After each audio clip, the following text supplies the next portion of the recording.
Hey, welcome back to another episode of the Ruby Rogues podcast. This week on our panel, we have Valentino Stoll. Hey now. I'm Charles Max Wood from Top End Devs. This week, we have a special guest, and that is Alex. I don't have your last name in front of me. Is it Rudall? Yeah, I need to go look it up. No, that's perfect. All right. Do you want to introduce yourself real quick and tell everybody why you're awesome and all that good stuff? Sure. My name's Alex. I'm a Ruby developer and have been for the last 10 years or so. I maintain the ruby-openai library, and I also run a consultancy called Peaceterms. Yeah, I saw that on your LinkedIn that you're renaming Rails AI to Peaceterms. I went to railsai.com and it's still there. So is it just not redirected or? Well, I switched it because Rails is trademarked by DHH, which is fair enough. Although you can use it to write books, and I'm probably going to write a book, I think, called Rails AI. Yeah. Oh, there you go. You'll have to let us know when that's out. And yeah, I was looking at the Ruby AI gem as well, and now I have my imposter syndrome running at high speed. Yeah, so you're doing consulting on pulling in some of these large language models for Rails apps. And I'm trying to just imagine,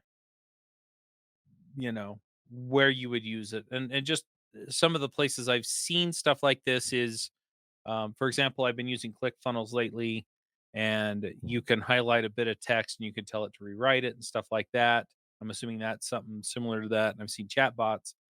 But are there other things that people are doing with the OpenAI style stuff? Yeah, so I've been consulting around this for just the last few months, really. The main things I've seen so far are chatbots.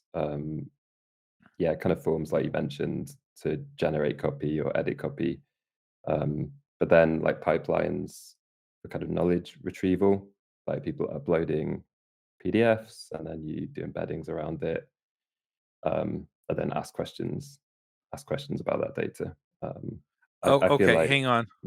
So what do you mean exactly? So if I upload like a book or something like that, then I can ask questions about it. Is that kind of what you're talking about? yeah. So the way it works is what you do is you break all that data down into chunks, Uh huh. and then put that in a kind of a vector database, which is like a number representation of that data. Mm-hmm. And OpenAI has an endpoint which will convert that for you, and then you can put that in a database and use it to quickly find the closest vector to a query. Oh, okay.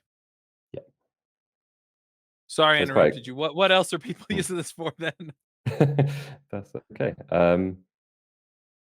Yeah, and then there's a lot of content generation. Like it's quite big in the education field. I think a lot of teachers are finding it useful for generating questions and things for their classes. And then there's quite a few startups kind of built around that. Yeah, trying to sell to education based on AI. So this is something that, for example, I could take all of the transcripts of all the podcasts and feed that in there and then have it generate stuff for me.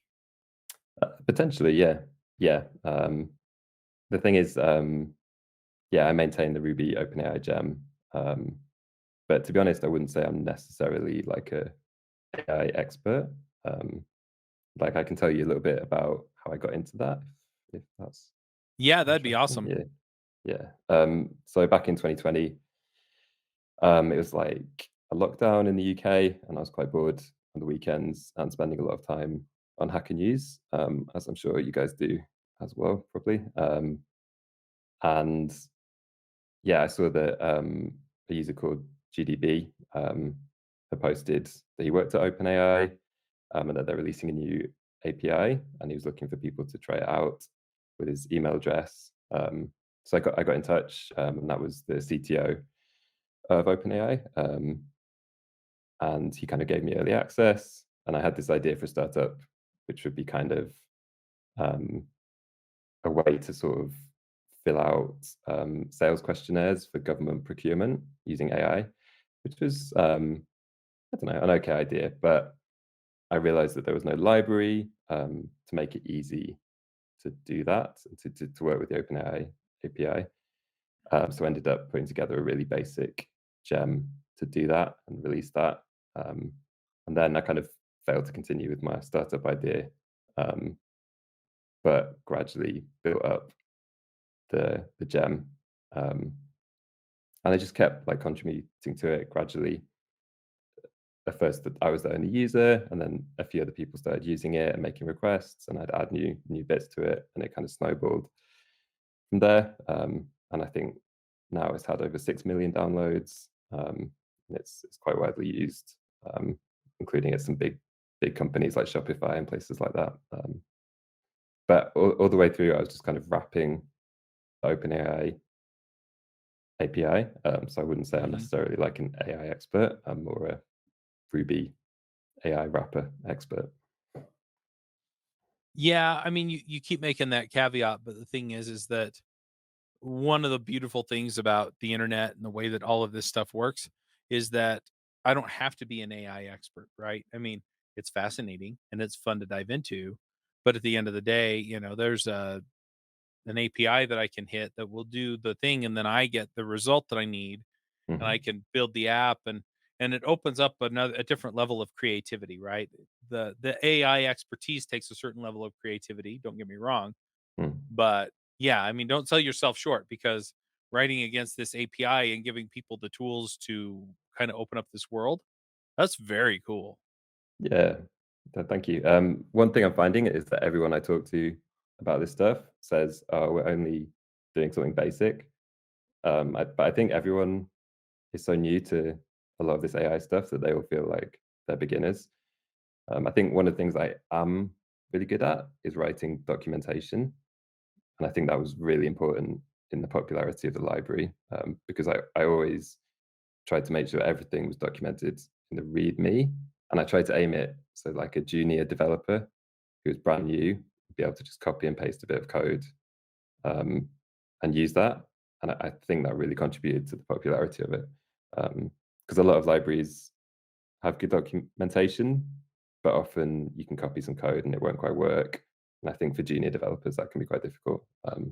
Yeah, I will say I had a great time onboarding to this Oh, gem, nice. and it definitely helped.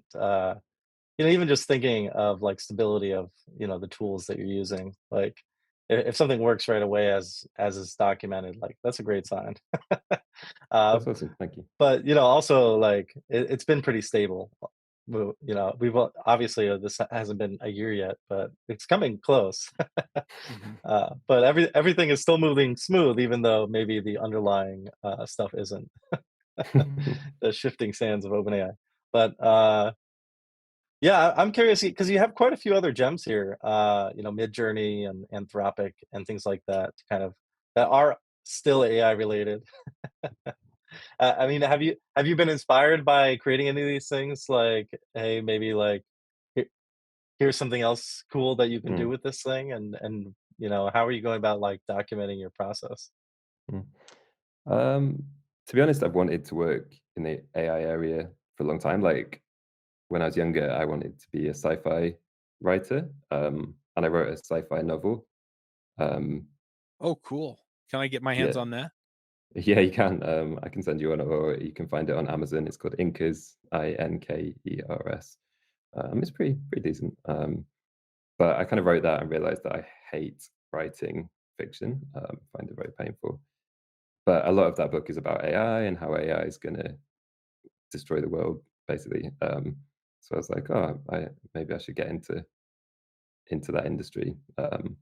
And I ended up going down this side path, kind of like my first job was Rails 3.2 or something. And then I ended up enjoying that and doing that for 10 years. But I think I've always had this thing where I wanted to work in the AI world. And I just feel like this is an opportunity for me to do that. Yeah, and I was able to get access to the Anthropic Claude. and there was no gem for that, so I made one. And yeah, I made one for Midjourney as well, although Midjourney doesn't have an API yet, which I don't really understand why that is. So it's just kind of using some third-party service for now. Yeah, that's been one of my pet peeves with all of this open or like large language model stuff. Is like it's kind of wild because everybody's adopting what OpenAI did for their API. So like it all matches. It's pretty much the same. There's Yeah. some caveats, right? Like some differences when it gets to the edges. But like for the most part, like everybody's vendor locked to this shape of the API, Hmm. which is kind of wild. And so like I'm wondering, like, is there a happy medium where like because there are services out there like Helicone or Open Router or something like that where you can like use a bunch of models using the same Mm. interface. I mean, is there opportunity here? Like the tooling is so new, especially in the Ruby world. Like, is there opportunity here to like consolidate some of this stuff? And have you been thinking about that into your gems? Yeah, I've thought about it a few times. I think my thing has always been to do one thing really well, or as well as I can. Like people have asked, could it support maybe other LLMs, other APIs? But I don't think I have the capacity as a volunteer necessary to do that at the standards I would want to. I do think the space is changing so quickly, and that especially with open source models, um, even ones you can run on your own machine, I do think they're going to become more and more popular, especially regarding cost. Like a lot of my clients want to spin up their own LLMs just to save money on the OpenAI calls, Uh-huh. which makes sense to me. But yeah, I guess maybe a unified API would be good. But I don't know. There's LangChain RB, which is a cool gem. Andrei Bondaroff makes, which does bring a lot of different LLMs together. Yeah. So I'm going to divert things a little bit here because I'm curious about what you said as far as people wanting to set up their own LLMs. Um, so does Ruby OpenAI not do that? Is that something I'd need to use a different system for? And how would I do that? Yeah, it doesn't really. It's not something I've done that much myself or at all, really. You can provide a different like base URL to Ruby OpenAI. So if you want to use Azure, or you could use a different source, but it's not something I have any experience of really. This is what I'm saying about not really being a ML expert that much, but it's likely something I'm going to be getting into soon. Yeah, I've been Now, hard pressed to find a Ruby Ruby version of something you can build locally for these open source models. It's all Python, which hopefully that changes. But Yeah, maybe I should make one. mhm. Yeah, we did a book club book on all the machine learning tools out there, and it was in Python. But Mm, yeah, there's a lot of really, really interesting stuff going on out there in the machine learning world in general. I don't think most of these really, there was mostly like classification and stuff. It wasn't LLMs, but still, mm. yeah, it'd be fascinating to just kind of see how that comes together.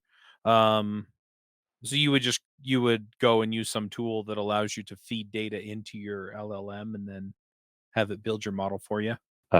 Potentially, yeah. Um, yeah, like I You said, didn't sound sure. I've not really played with that much. So Okay. that's the thing. A lot of people think I'm an expert in machine learning, which is really nice. And like I'm gradually becoming more of an expert, I guess. But yeah, I've just not done that. So Yeah. yeah. I think probably my main area of interest at the moment is really accessibility for people and like how to make a library that is really useful to the most amount of people, how to manage burnout in like maintaining an open source library. I'm not sure if you guys have maintained open source libraries before, but that can be quite a challenge. Mhm. I think I've learned quite a few things about that. yeah, I'm Yeah. curious. I wanted to bring up because I have been following the library pretty closely because I've been adopting it quite a lot. Hmm. And so like there have been some transitions, kind of big ones, in the library that may be helpful to walk through, like how that all played out, because a lot of people aren't familiar with, running an open source project, even a mildly successful one, right? Hmm. And so I'm curious, like how that process kind of goes. Because I mean, I've joined you have a Discord server, which has been great.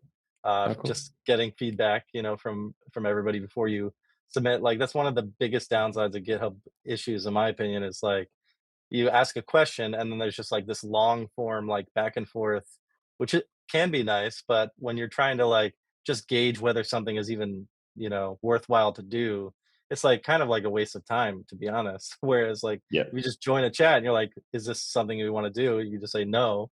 And like that's it. And it drops off the history, right? Like you don't have to Yeah. close it, there's no cleanup, like, so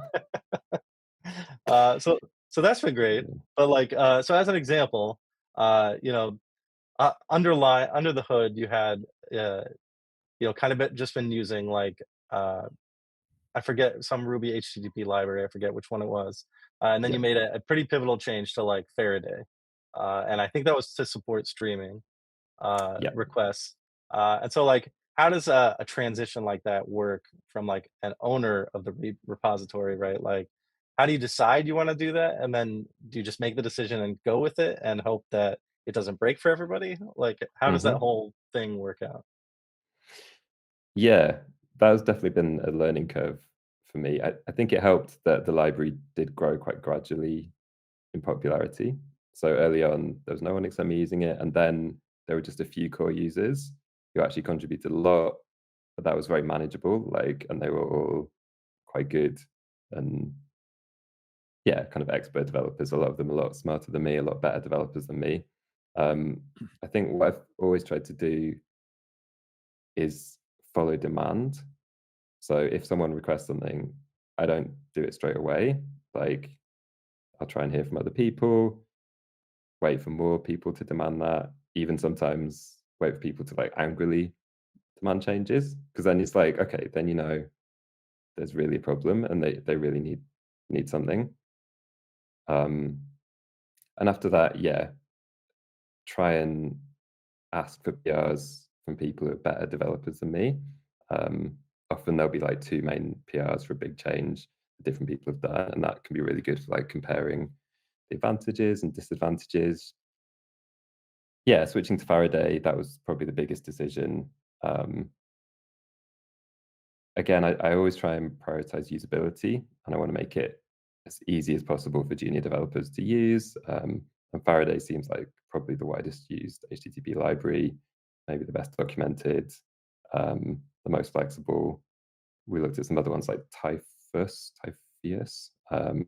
which could have had some advantages in terms of performance. But yeah, in the end, I settled on that one. I think it's important not to get into arguments, really. Like, I definitely take as much input as I can. Um, but in the end, I need to make a decision. And then, there's no point arguing, really. Like, other people are free to make forks, which plenty of people do.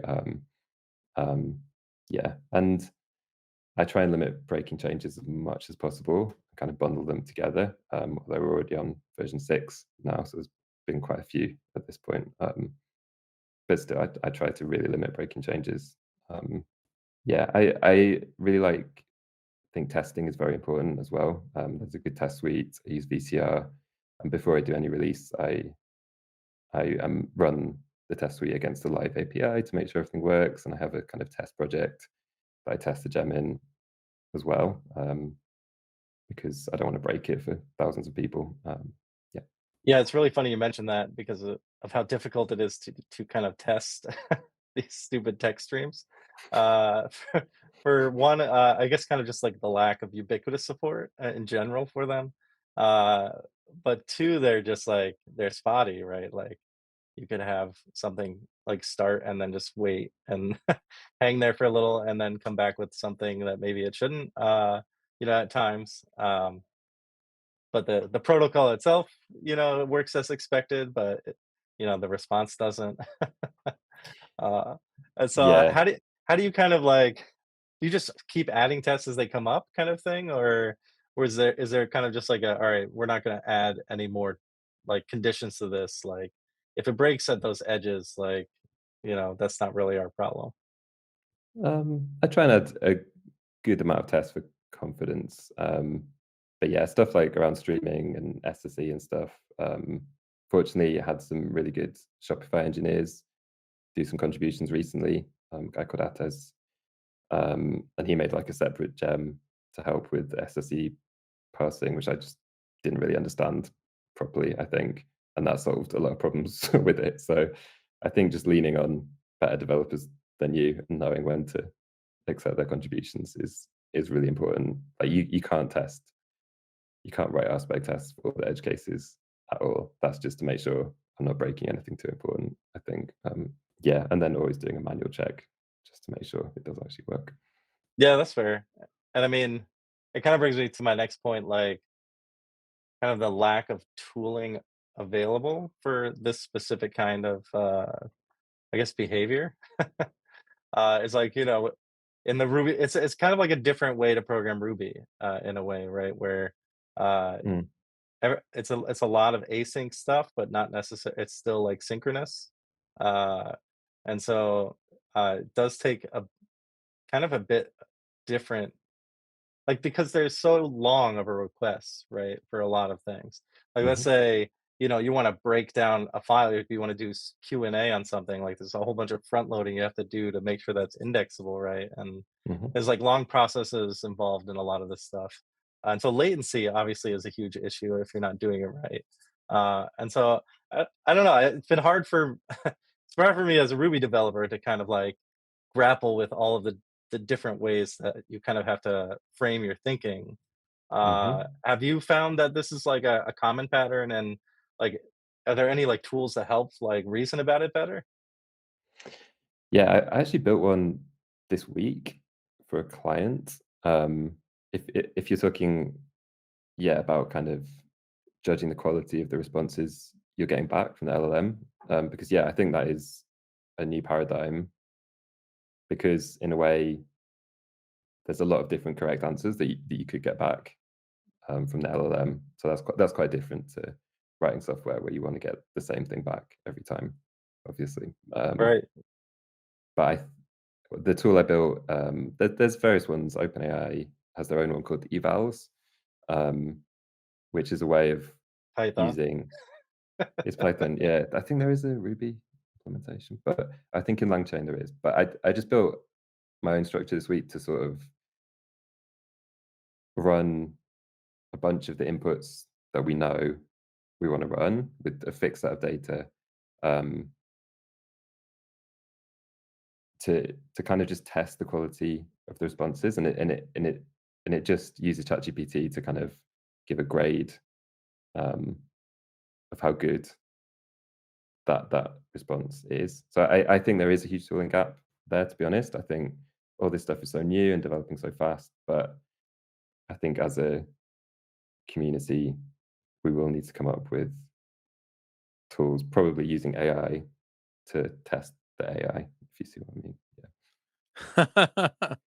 That's really funny. Somebody just posted in one of our channels today. It was like an internet meme of like oh, AI, I'm the latest AI, and I fully understand, and can outperform humans. And humans interacting with me is like, a human interacting with a chicken. And then it's like, now I'm looking up how humans treat chickens so I can better interface with you. Um, Yeah, I gotta be honest, having worked with these LLMs quite a bit, I'm not currently too worried about them taking over the world. Um, I'm just not at the moment. Maybe I'm wrong about that, but I think they're powerful tools. But there's still so much handholding. yeah, they just get so much wrong, and humans still have all the power. We hold all the keys and all that. So what's your next step here? I just foresee another gem coming out. Uh, Right? you've got to have something in the works, right? Maybe, yeah. I do really like making gems. Maybe one around testing the quality of the feedback you're getting could be cool. Um, but also they do take quite a lot of time to maintain. So, and yeah, trying to start this consulting business at the same time. Maybe I should focus on that. What is that balance like? I mean, I've worked for a consultancy before. I haven't run my own, and it is a lot of work, just finding clients. I know that.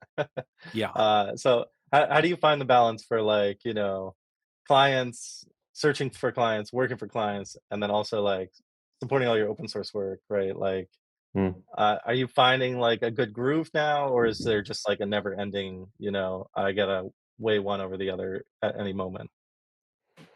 Yeah, that's been a challenge. To be honest, I've got a really good funnel. Like quite a lot of people use ruby-openai, and I have a That makes little sense. advert in there, yeah, people can click to see my website. And I've spent a bit of time building a bit of a Twitter/X profile as well, kind of in the Ruby community and Discord. So actually, I have a good funnel, and I think because people have seen my work on ruby-openai, they trust me. Um, enough to have a conversation with. So that part is good. Yeah, I'm trying to figure out the model for delivering. Like, I've been doing something called a productized dev service where people pay a flat rate every month, um, and then I kind of try and do as much work as I can for each client. Um, but I started off charging really cheap, like $500 a month, and had 7 clients. Yeah, that nearly killed me. I kind of like came out in hives, which I've never had from stress. But yeah, Yikes. that's pretty stupid. But a lot of people warned me that that was not a good idea. But I'm quite stubborn with things like that. So I've now reduced my clients down to 4 and raised my prices quite a lot, which is working a lot better. Yeah, honestly, I love doing open source work, and I'd love to do that for a living, I think. Um, but yeah, it doesn't pay that well financially speaking. Although it is very worthwhile doing open source work. Like the feedback I get from a lot of people is really nice, mostly, and that's really really rewarding. Yeah, it was great to see, what was it, Ruby Central finally getting a heavy sponsor, AWS backing the Ruby Gems, full-time Oh, security really? I engineer. didn't see that. So that, yeah, so I mean, it's possible. It's starting to get there. Mhm. I know Amazon that they surprisingly do. They just bankroll a bunch of open source people to make sure they stay secure enough for all of their different services, which is kind of funny. But hopefully that expands more because we could certainly use more of it in Ruby for sure. Yeah, definitely. Yeah, there's those memes about all these huge corporations just sort of running on the back of just these like gems that are developed by some random guy Mhm. like me.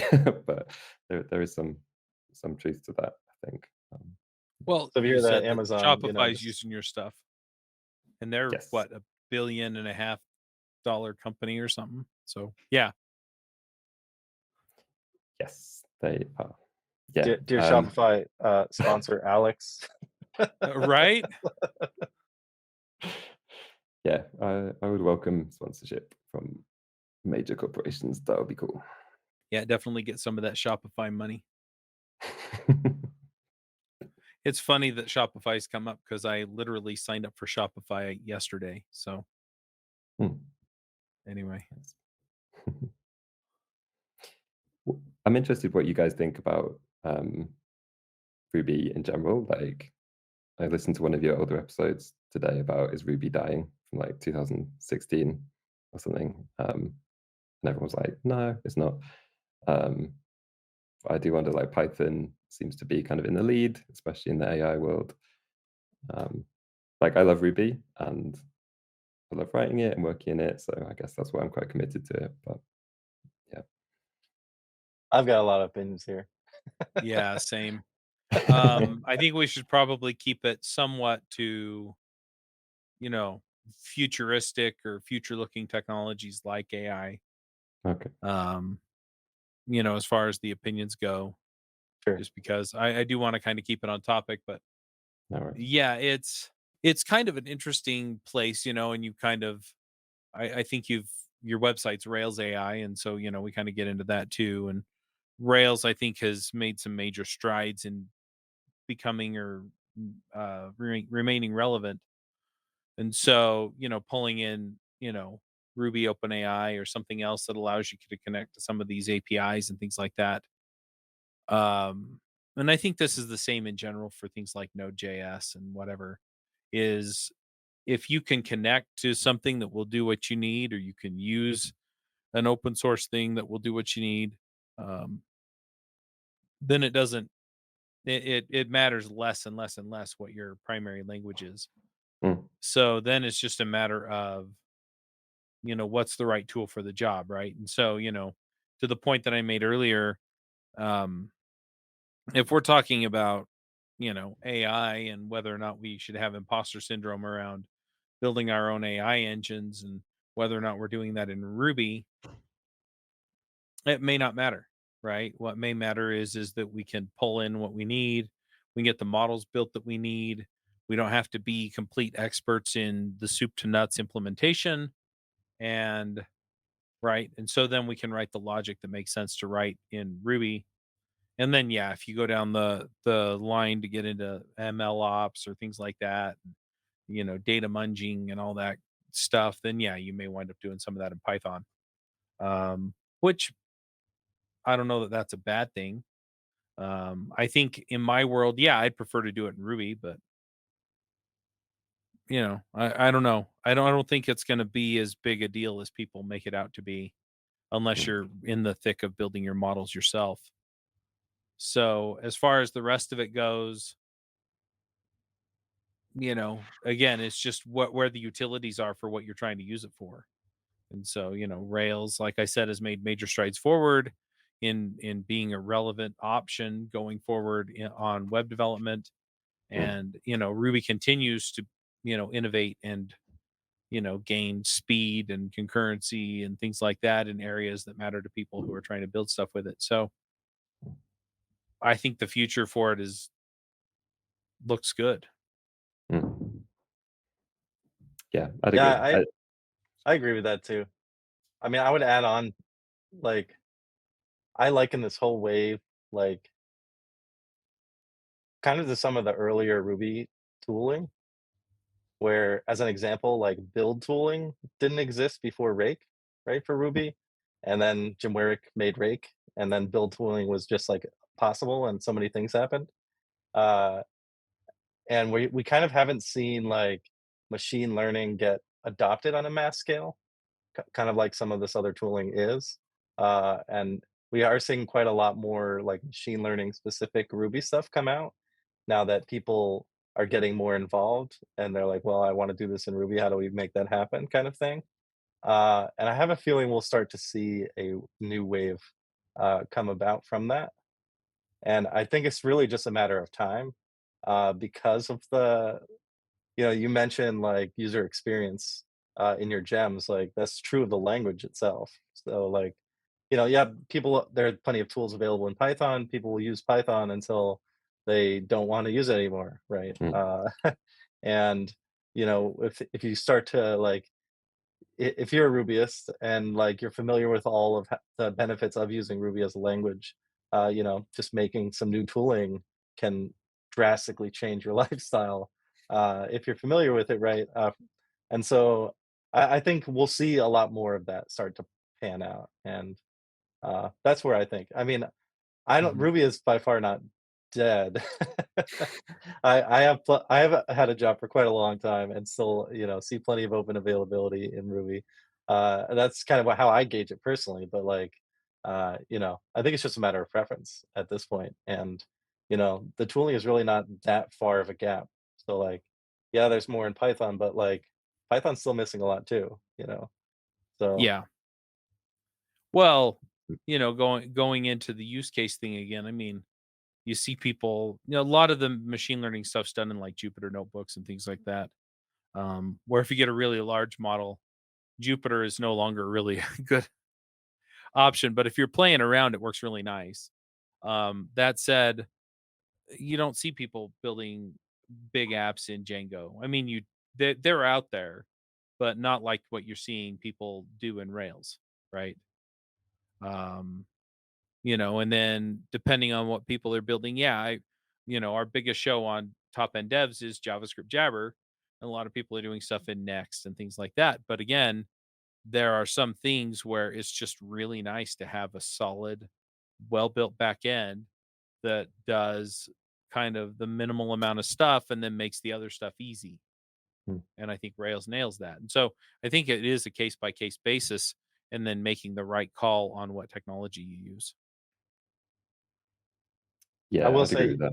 Mm. you can also run Ruby on Jupyter notebooks Really? Oh, really? using SciRuby's iRuby kernel. It's pretty Huh. great.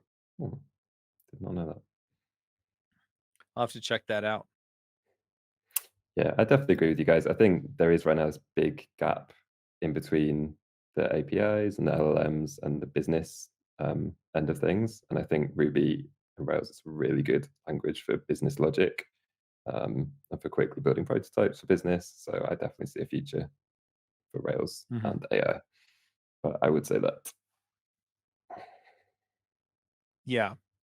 Well, the other thing is that the things that make Python really good for some of this stuff, there's no reason why we couldn't build a lot of those functions and features into a Ruby library that we then import. Mhm. And so, where you have SciPy and I can't remember the math Python library, but you've got those pieces and they basically build down to a C or, other implementation. I don't see why you couldn't do a Ruby FFI to Rust or C or C++ and then make it work. The thing is that it would take a lot of work to get that done. And I know some people have started some of that work, but we're a ways out from having it in Ruby where they already have it in Python. 100%. So Alex, I'm kind of curious. I think I saw something on LinkedIn that said that you'd picked up like 4 clients.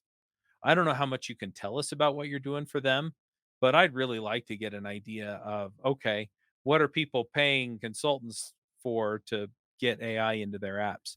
So as much as you can tell us, what can you tell us? Yeah, I can sort of tell broad strokes because I've had quite a few clients as well over the past few months. And a lot of people want to build forms that their users can put answers to questions in, and then that gets sent to OpenAI with a Mhm. prompt, and then it comes back. That's it really. Like it is not basic, but it's quite simple. And then there's the more advanced stuff, which is like kind of data pipelines for knowledge retrieval. It's probably the other big use case. It really feels like people are just trying to figure out the best way to use this stuff.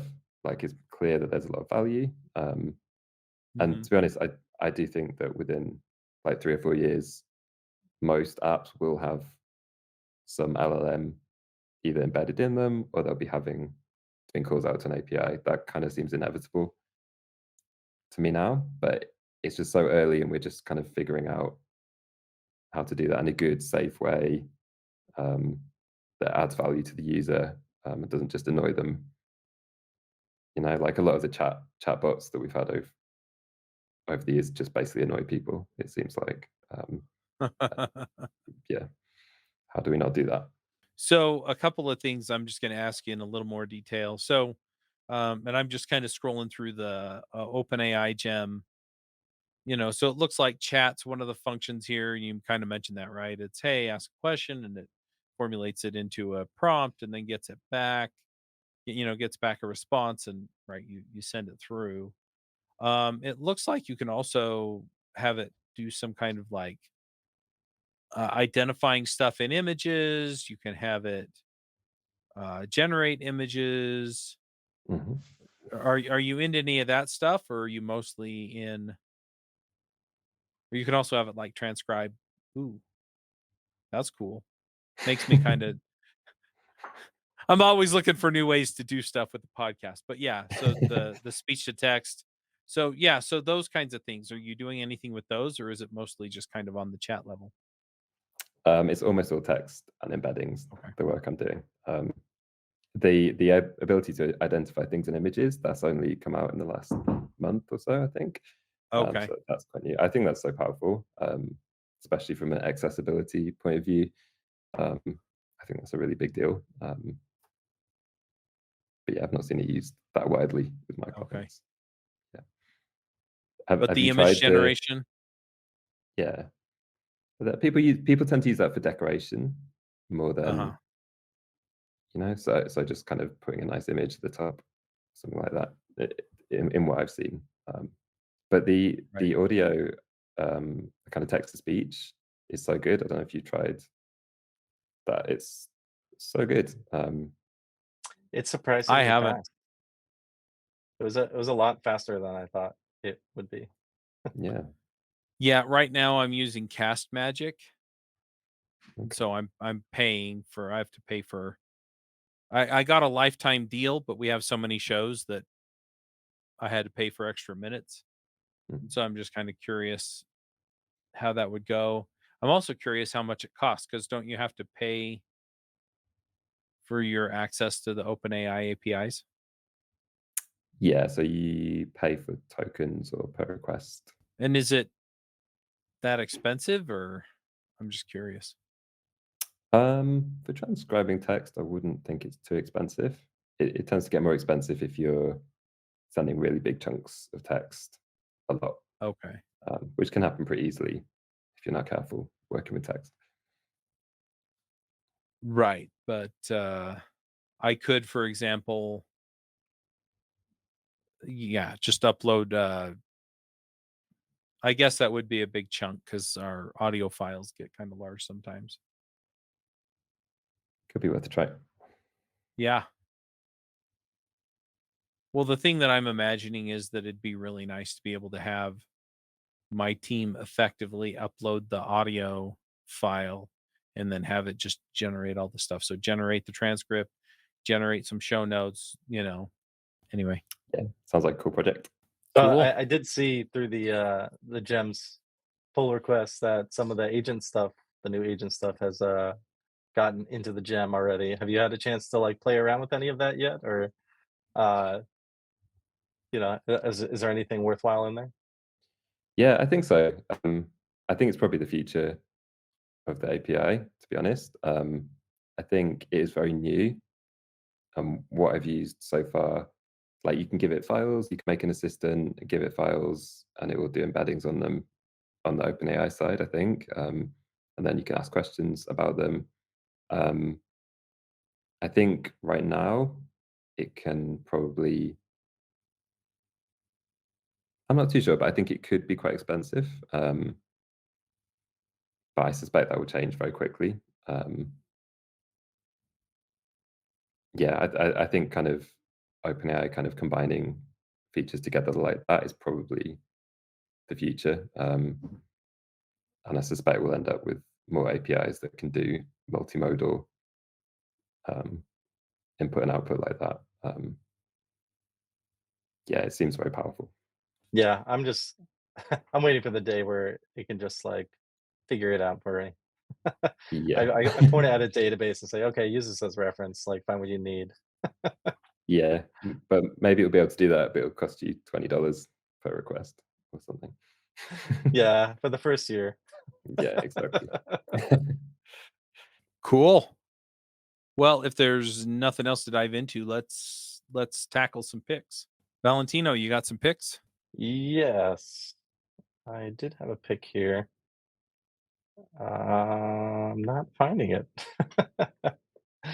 Let's see. What have I been up to lately? Oh yeah, I guess I got a Mac Mini and started creating a media server out of it with Plex, which is really nice. Mhm. Uh, Plex is fantastic. You just throw a bunch of files at it, and it like makes sense of it and makes a nice UI and magically makes it available to all the devices in the house on the same network. So that has been a lot of fun and pretty painless, which is not something I'm used to with media sharing. So uh, that could be my pick is just get a tiny little Mac Mini and throw Plex on there. Very cool. Yeah, a bunch of my neighbors have it set up, and I have a Mac Mini on the other desk that I put Plex on it, and I wanted to like rip all of our DVDs onto it, and that's just not been something I've gotten to. So it's cool stuff for sure.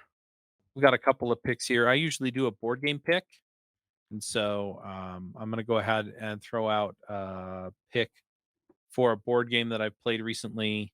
Um, I'm trying to remember what we played 2 weeks ago. Last week was weird, and this week was weird, and so we didn't get together, me and my buddies. Um,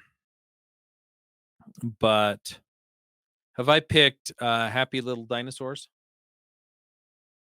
Uh, I don't think so. Happy Little Dinosaurs is a game.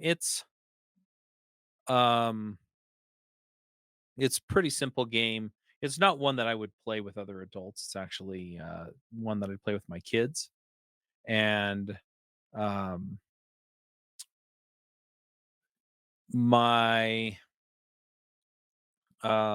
what it is you so it's the apocalypse for the dinosaurs, right? So you have different catastrophes that are coming. So you have meteors, then you've got like red, blue, and green catastrophes. And the red, blue, and green catastrophes, um, so you have your hand of cards and you play a number face down and then you flip it over. And some of the cards have effects. And so it's like swap numbers with another player, swap two players' numbers, or play another card or something like that, right? And so you play all that out, and then whoever has the highest or the lowest number at the end gets the catastrophe. And so then they put it on their card, and whoever played the highest number, they move up that many spots on the score tracking on their card. And if you get three of a kind or three of all three different kinds, and the meteors are wilds, then you're out. And so if you're either the last man standing or you're the first one to get all the way up the scorecard, it's just a little track on your card. You win. And anyway, so you just do that round after round after round. Takes about a half hour to play. Um, and I would play it with my kids. Like I said, I have an 8-year-old, and I think she'd enjoy that. Um, trying to look it up on Board Game Geek, I think the weight was like 1.3.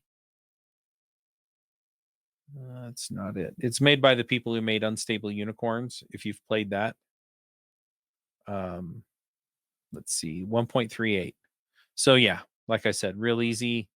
Um, we played it with 3 or 4 people. It seems like the more players you have, the better. But yeah, so I'm going to pick Happy Little Unicorns. And then the other thing I'm going to pick, I guess I have 2 more picks, and then shameless self promotion that I won't take too long on. So the other pick that I have um, is my wife and I went and saw a movie on Monday, and so we went and saw Sound of Freedom, and they had this QR code to pay it forward, and you buy the tickets for somebody else to go see Sound of Freedom. And because we did that, they sent us free tickets to their next movie, which is called The Shift. And The Shift is kind of a sci-fi dystopian future movie, and I don't want to spoil too much of it. But effectively, you figure out pretty early that this guy is basically pulled from one reality in the multiverse to another, and he desperately wants to get back to his wife, who's the love of his life, and and so he's but he stood up to the bad guy, and so the bad guy wants him to pay for it. And so anyway, so it's got all that going on. It was a really, really, really good movie. I really liked it. As much as Sound of Freedom kind of pulls at your heartstrings and gets you that emotional response because you just can't stand to see those kids trafficked. I liked this movie better. So, and this one's not got the social agenda to it as much, right? Um, of course, this one was also made by Angel Studios, where Sound of Freedom was acquired by Angel Studios and made by Fox Entertainment. So they are different flavors movies. But anyway, really, really good. Um, so yeah, I'm gonna pick that. Let me see if I can find a link to that. And then The last pick I have is I am starting up the premium stuff for Ruby Rogues. So the first thing that I'm going to just shout out about is you can get the premium version of Ruby Rogues, or you will be able to by this weekend as we record this. So it'll be out by the time you hear it.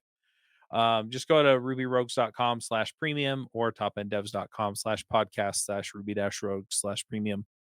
Um, and you'll be able to sign up. It's going to be through the end of December. It's going to be $5 a month. After that, it goes to $9 a month. And what you get is you get all the episodes in without the ads in them, so you can get them on our app, which is also going to be coming out, or you can get them in an RSS feed, and you'll get an email that when you sign up, you'll get the email that says, "Hey, here's your private RSS feed. Don't share it." Blah blah blah. Um, and so you'll be able to get it, and then the the other thing that I'm doing is I'm starting up Rails clips, and it's kind of like Rails casts. So I'm going to be putting out a video or two every week. And the thing I want to do different from a lot of the others is I'm going to build an app, and so you'll get the at least the highlights of me building an app in Rails. Okay, I'm adding this feature. I'm pulling in this gem. We're going to put this together. Hey, I ran into this hang up, and it's gonna right. So we'll walk through all of that and get all that stuff together. You can get that at railsclips.com. And then the next level's Rails Geniuses, and each of these includes the previous. So Rails Geniuses includes Rails Clips and Ruby Rogues Premium. Ruby Rogues Premium also includes a call every month where we talk about these episodes were the ones that you liked, these ones were the ones you didn't. These are the things you want to learn more about. I'm going to try and get the hosts to be on that call too. So I'll try and get Dave and Valentino. But if they can't make it, then I'll be on, and but that way we can get you more of the guests you want, more of the topics you want. But you have to be a paid member in order to get access to that. So or Ruby Geniuses is for the people who want kind of that quasi weekly call. So we're going to do like breakout rooms and networking session one week.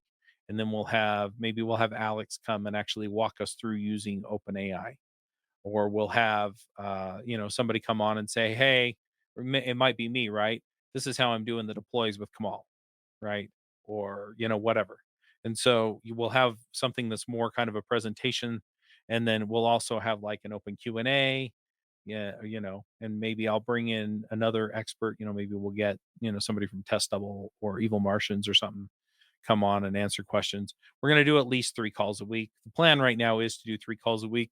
And we may add in a fourth. Or the other thing I'm looking at doing is, if you're a member of any of the Genius setups, because I'm also doing React and JavaScript, then the fourth week will be a more of a career week, right? So it'll be, here's how you launch your podcast, or here's how you grow your podcast, or uh here's how you reach out to people and get to know them, or here's what I would do during the networking sessions the next time we have one, or here's how I would do a blog, here's how I would get involved in an open source project, right? Things that are going to raise your public profile or help you meet new people or know what to learn next.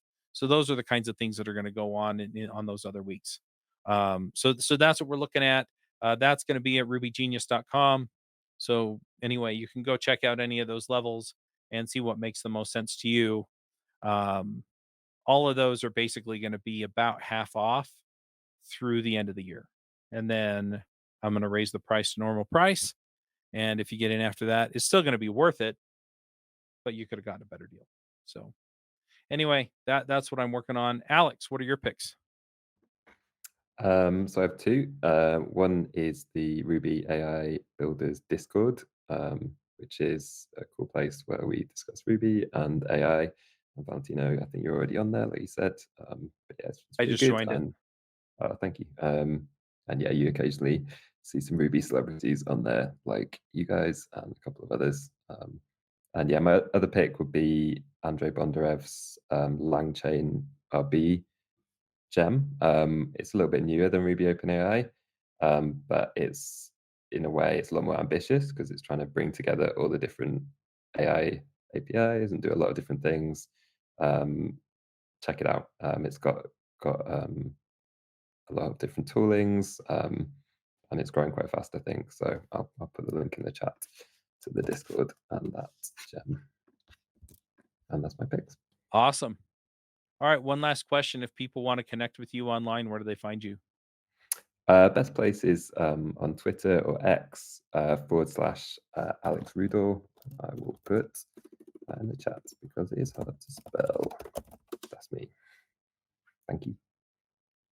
Awesome. Well, this has been really fun. And now I have a whole bunch of stuff that I don't have time to play with that I'm going to wind up playing with. So, yeah, thanks for coming. Thank you so much for having me. That was a real pleasure. Thank you both. All right. Till next time, folks, Max out.